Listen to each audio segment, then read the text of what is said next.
Nayeli Greywind stood on the front porch, her hand unconsciously touching the bone bracelet her husband had once braided for her, the only thing that still held his warmth.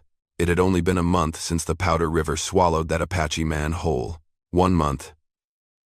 And yet it felt like a lifetime. And in that month, this land had not known peace. The fence had been cut. The well had been hollowed out, hiding a strange powder. Footsteps unfamiliar and unwelcome circled the house every night. Nayeli kept telling herself she was still strong enough to stand tall. But some nights, when the wind swept across the prairie, she could hear it, someone whispering by the door. It was not the wind. It was the sound of a threat. This evening, as she bent down to gather a bundle of dry grass to tie to the saddle, a sharp, sinister sound rang out, a metallic rattle. Cold and deadly. Nayeli froze. Beneath the grass, a live rattlesnake was coiled like a spring. If she had crouched half a beat faster, it would have sunk its fangs right into the edge of her thigh, where the artery pulsed just beneath the skin. She stumbled backward, heart pounding like it might rip through her chest. That snake had been placed there by someone. This was no accident of nature. The late autumn wind blew through, carrying a chill that cut straight to the bone. Nayeli looked around and spotted faint footprints in the dirt larger than hers, with a steel groove near the heel. There was no doubt left. Someone wanted her dead, and if she meant to hold on to the last piece of land that had belonged to her husband, then she would need to seek out the one man in Sheridan even the cruelest men feared. Cole Rennick. The Wyoming sky faded into late afternoon with a pale, ashen light that slowly swallowed the distant edges of the prairie. Nayeli Greywind tightened her cloak, climbed onto her old horse, and urged it toward Sheridan. Fear still lingered in her hands, the feeling of the coiled snake, the deathly rattle still echoing behind her neck. But that same fear pushed her toward the only decision left. She had to find Cole Rennick. People spoke his name with a mix of respect and caution. A man who lived in isolation on the outskirts of town, no friends, no family. Just an old rifle that had never rusted, and a steel-eyed stare that even the toughest men avoided. But he was also the only person in Sheridan folks admitted would never turn his back when someone was in trouble. Nayeli stopped her horse in front of a low wooden cabin, a thin trail of blue smoke rising from the chimney. She took a deep breath and knocked on the door. It opened just a crack. Cole Rennick's ice-gray eyes appeared through the narrow gap, alert, cold, piercing straight through the fear she tried to hide. After a long pause, he finally spoke, his voice deep and rough. "You came all this way to find me?" Nayeli explained quickly, her voice hoarse from holding back the fear. The cut fence, the tampered well, the footsteps at night, and finally, the live rattlesnake. Hidden in the hay. Cole said nothing at first. He simply crouched down to examine the scratch marks on the basket she had brought. He pulled out 2 snake scales still dusted with ash, sniffed them lightly, then pointed to the dry dirt in front of the porch. This was no prairie snake. "You can see the rope marks. Someone planted it there." He paced a few steps, looking at the boot prints she had unknowingly carried with her from the ranch. One glance, and he already knew. Groove near the heel. Stable hand boots. Varen's men. At the mention of that name, Nayeli felt her heart sink. Magnus Varen, the man both Sheridan and the Apache people whispered about with a name no one dared to say aloud. The White Wolf. Cole straightened up, pulled off his gloves, and spoke in a low, resolute voice. "You are not going to face this alone." Nayeli pressed her lips together, her eyes stinging. The words of thanks had not even left her mouth before Cole was already putting on his coat, grabbing his rifle, and walking past her as if the decision had long been made. "We go to your ranch. I want to see for myself just how bold they have gotten." Night had begun to fall, but for the first time since her husband died, Nayeli was no longer riding through the darkness alone. Night settled over Heart Ridge with a thin veil of mist, cold and still. So quiet that a single hoofstep snapping a dry twig sounded like a gunshot echoing through the dark. Cole Rennick stepped into the yard of Nayeli's ranch, his gray eyes scanning every trace on the ground, as if he could read the stories the earth was trying to hide. Nayeli followed close behind, clutching her cloak tightly. Cole's presence steadied her, but the memory of the live snake still lingered at her ankle like a shadow of death. Cole knelt beside the well, He scooped a bit of soiled ash from the rim and rubbed it gently between his fingers. A sharp, acrid scent rose. "Well, poison," Cole said softly. "This kind of stuff only comes from large-scale cattle operations. The Varan crew uses it to kill wolves." Nayeli swallowed hard. "Are you sure it is Magnus?" Cole did not answer right away. He walked to the cut section of the fence. The saw lines were clean, deliberate, and fast. Then he followed the faint trail of disturbed soil where someone had stood, watching the house. Finally, he spoke slow and certain. "Magnus has wanted this land for a long time. Your husband died. He saw his chance." The words "your husband" pierced Nayeli like a blade. Every image of him, his laughter, his hands. His eyes sank again beneath the cold flow of the Powder River. Cole looked at her, as if he could feel the weight pressing in on her chest. "You are not the only one he has hurt, but you are the only one still standing." Nayeli lowered her head, her voice catching in her throat. "I just do not want him to have died for nothing." Cole placed his strong hand on the broken fence post. His voice was calm, but it carried fire. "Then we are not going to let Magnus sleep easy one more night." They stood together in the middle of the grassy yard, their shadows long beneath the crescent moon. A plan began to take shape, bold, dangerous. But the only path left. Cole spoke first, his eyes sharp as the line between life and death. "You need to make them think you are weak, ready to give up." Nayeli looked at Cole, her deep brown eyes suddenly fierce with resolve. "That is the only way they will show their face. Not just their face," Cole said with a half-smile. "Their guilt." The earth was silent. The wind drifted up from the valley. Tonight was not just the beginning of a plan. It was the moment Nayeli Greywind stopped running. Rumors swept through the town of Sheridan as quickly as the wind racing across the prairie. Within just 1 hour of Nayeli Greywind riding into the saloon, everyone already knew about the Apache widow collapsing in despair, preparing to sell her land, and staying alone tonight. Nayeli sat in a corner of the bar, her shoulders slumped, exactly like someone who had lost all hope, but no one saw her hand beneath the table clenched into a fist so tight her knuckles turned white. At the counter, Magnus Varan stood in the pale afternoon light, his wide-brimmed hat shadowing half of his stone-cold face. He did not approach her. He only glanced once, a crooked smile tugging at his mouth, the smile of a man who believed he had already won. Cole had been right. Magnus took the bait immediately. When the sun went down, Nayeli rode back to the ranch. Behind the ridge, Cole Rennick and his 2 trusted cowboys, Hale and Jory, were already hidden in the positions they had chosen since noon. All 3 were silent, like shadows blended into the dirt and red dust. Nayeli stepped into the house, her heart pounding not from fear, but because the moment had finally come. The wooden home felt larger than usual, the wavering oil lamp stretching her shadow across the wall like a second wandering spirit. For a brief instant, loneliness crashed over her. For a month she had faced everything alone. The grief of losing her husband, the town's hostility toward an Apache woman, the unseen threats stalking her home. Standing in the empty room now, she realized just how exhausted she truly was. She whispered, not knowing whether she spoke to herself or to the man hiding somewhere outside. "Life is so hard. I have lived too long without a man. I need a man." Those words were the raw honesty of a soul that had been torn for far too long. Night fell completely. Then, the sound of gravel shifting on the porch. Nayeli held her breath.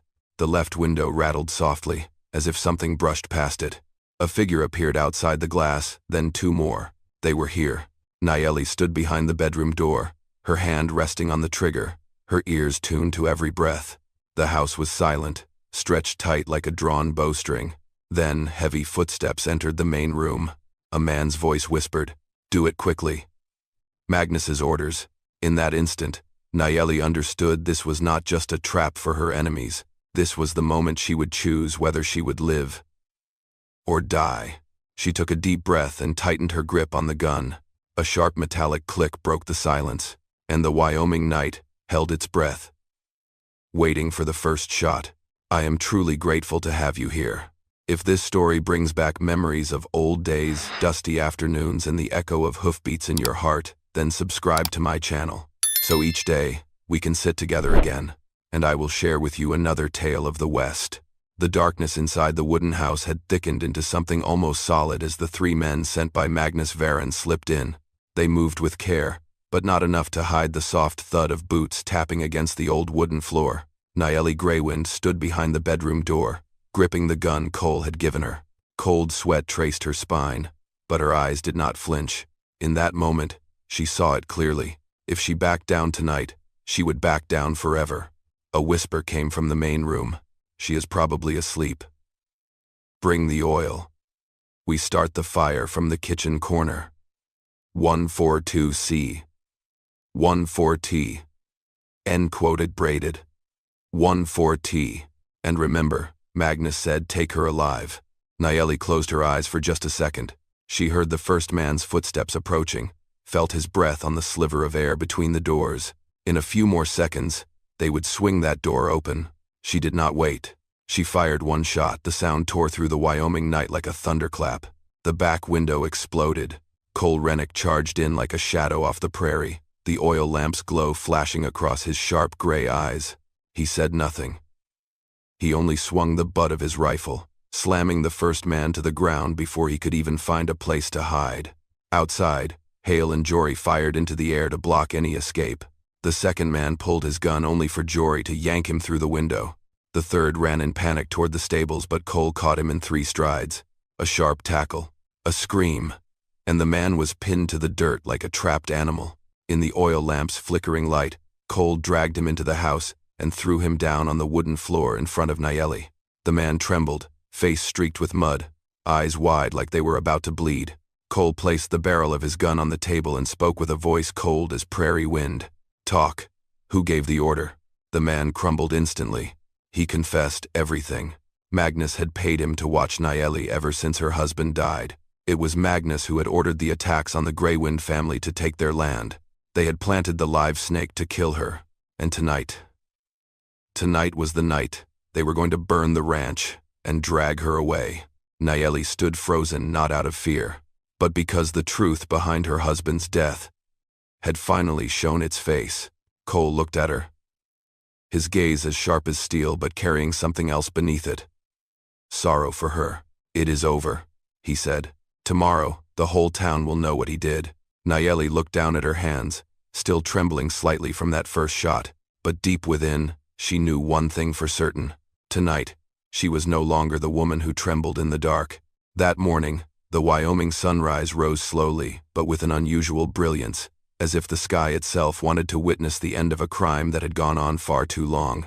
The morning wind carried a chill from the Bighorn Mountains, sweeping across Hart Ridge and lifting the red dust into small spirals, like whispers from old souls. Cole Rennick rode beside Nayeli Greywind as they made their way toward Sheridan. She held her head high, her dark eyes deep and calm. And for the first time in weeks, she no longer feared a shadow following behind her. The captured henchman was tied tightly on the horse behind them, his face pale, still stunned from the terrifying night. He knew one thing. This morning, Sheridan would hear every word he spoke, and Magnus Varin would have no way out. As the group approached the townspeople had already gathered in the square. Rumors from the night before had spread faster than the wind. Those who once looked down on Nayeli for being Apache now saw her differently. Not with contempt, but with caution, sympathy, and maybe even a trace of respect.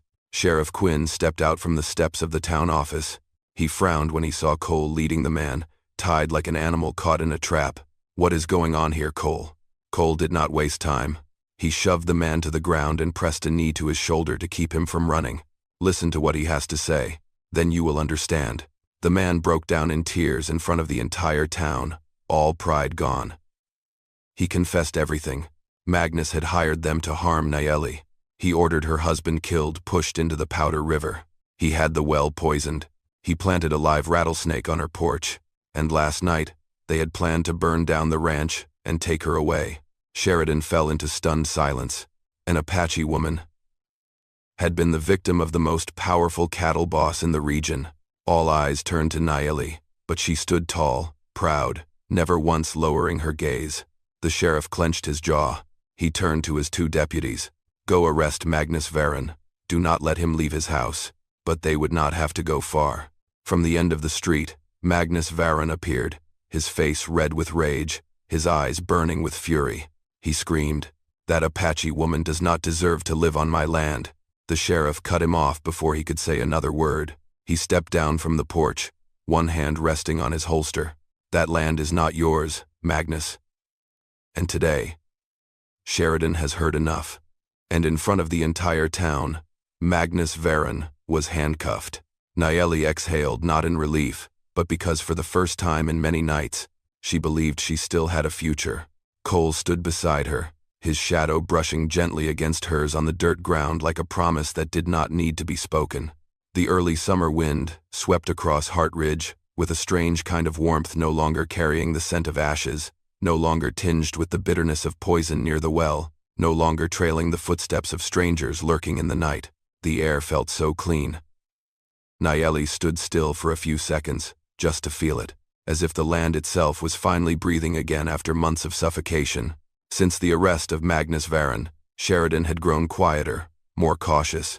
No one dared come near Nayeli's ranch anymore. But instead of leaving, she chose to stay, chose to stand, and protect the place her husband had spent his life building.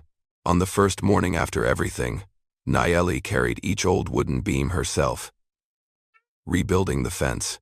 Her shoulders burned, her hands bled, but she did not stop, because with each post she set in the ground, a piece of her spirit rose with it. Cole Rennick stood at a distance, leaning on a porch beam, watching in silence. He did not interrupt. He did not offer empty words. Only when Nayeli collapsed under the weight of a beam too heavy, did Cole step forward, lifting it with one arm. His voice low like wind sweeping over the land. "This is not meant to be done alone." Nayeli gave a tired smile. A rare smile, fragile, but real. They worked through the afternoon. Cole repaired the stable. Nayeli patched the kitchen roof.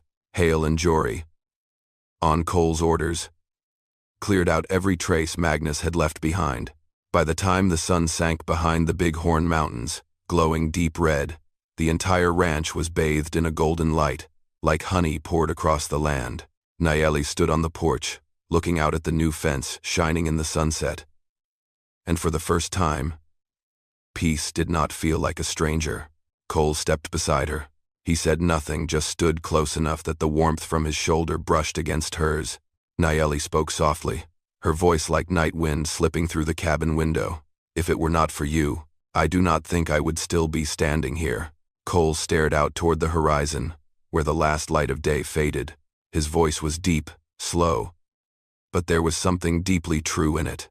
Everyone deserves someone to stand beside them. She turned to look at him. She did not speak, but her eyes answered for her heart, a heart just beginning to live again, after too much darkness. Tomorrow, the fence would be finished. Tomorrow, seeds would be planted again. And maybe, tomorrow, she would no longer walk alone. Sunset poured over the Bighorn Range like a golden ribbon slowly catching fire. The last light of day bathed Hart Ridge in a warm, honey hue that made everything, the freshly built fence, the patched-up roof, the earth still scented with dry grass, look like a place untouched by blood and threat. Nayeli Greywind stood at the cabin door, her shadow stretched long across the ground, stronger than it had ever been. The months of running, the nights curled in fear at every footstep, the feeling of death breathing down her neck, all of it seemed to fade into the evening wind. Now, she no longer trembled, no longer feared a knock at the door. In the middle of the night, Nayeli Greywind, the Apache widow, had become the true owner of this land. Cole Rennick stepped out from the stable, removing his hat and brushing dust from his shoulder. The sun touched the brim, lighting his gray eyes deep and calm like stones resting beneath a stream. He stood beside her, saying nothing, but his presence alone was enough to make the high plains wind pause for a heartbeat. "The fence will be finished tomorrow," Cole said softly. "Your ranch will be stronger than it ever was." Nayeli turned to him, looking into the face that had stood through every dangerous night, through every moment she thought she could no longer carry on. Her eyes were gentler now, deeper. "Not your ranch, Cole," she said. "This land came back to life. Because of us." Cole dipped his head slightly, as if her words touched a part of him he never let anyone reach. The evening breeze carried the scent of fresh-cut grass and warm pine. Nayeli stepped closer, her hand brushing against his, not trembling, not asking permission. Just a touch. But it was enough to make Cole Rennick, a man who once believed he was born to walk alone in the dark, pause. She spoke softly, as if to the wind, or just to him. I have been running for so long. But maybe this is where I stop. Cole looked at her for a long moment. No promises, no sweet words, just the quiet certainty of a man who would be there when she needed him, just as he always had been. He took her hand lightly, but firmly. The last rays of sunset slipped past the roof and fell onto the distant field of grass. Hart Ridge was no longer a place of sorrow. It had become something new, a beginning, for a woman who had fought to stand tall again, and a man who had learned how to open his heart. And in that burning red evening, as two silhouettes stood together on the horizon, Nayeli knew one thing: not everything we lose is the end. Sometimes dotted is just the path to something better. My friends, on this harsh land, it is not guns or strength that decide who is worthy of respect, but how a person chooses to stand for what is right, even when it costs them dearly. The kind-hearted do not wear armor, nor do they seek fame. They only carry a heart that feels for others, and hands ready to lift the weak. They rise when others bow. They walk forward when others turn away. And it is these people, humble yet steadfast, who keep this world shining, even if only by a single flicker of hope. It has been a joy to walk with you through this story. Wherever you are, I hope peace and happiness find you. I love you all. My cherished audience of Wild West storytelling. Let me know what you thought of this tale. Leave a comment down below. Type 1 if you enjoyed this story. And do not forget to subscribe to the channel for more dramatic tales from the Wild West.